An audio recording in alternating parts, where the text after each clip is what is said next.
the Millennium Ecosystem Assessment describes the following major categories of ecosystem services. So again, the question is about ecosystem services, which we have discussed just now. I hope you remember that there are 4 different types of services that we receive. What are those services? First is provisioning service, second, regulating service, third, cultural service, and fourth, supporting service. So the question is about the ecosystem services. So major categories of ecosystem services are provisioning, supporting, regulating, preserving, and cultural services. Which one of the following is supporting service? Which one of the following is supporting service? We know that supporting services are the most basic or fundamental services based upon which we are able to enjoy other services given by biodiversity. And hence, the supporting services are those services which are fundamental for life.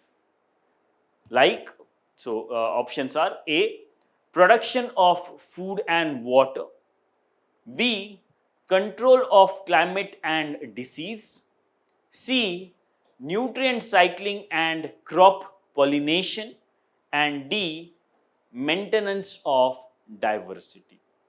So out of these services that are being given in option, they are asking us to find out supporting service.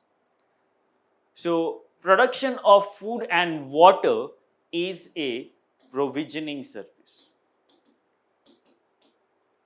It is a provisioning service. Next, control of climate and disease. It is a regulating service. It is a regulating service. D, maintenance of diversity.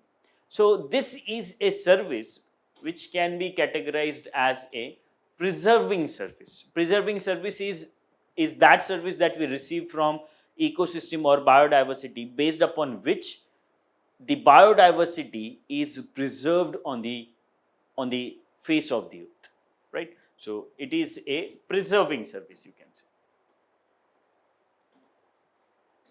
And hence it is a nutrient cycling and crop pollination which is supporting service, and hence answer to this question is C. Answer to this question is C. Fine. So I hope it is clear to you.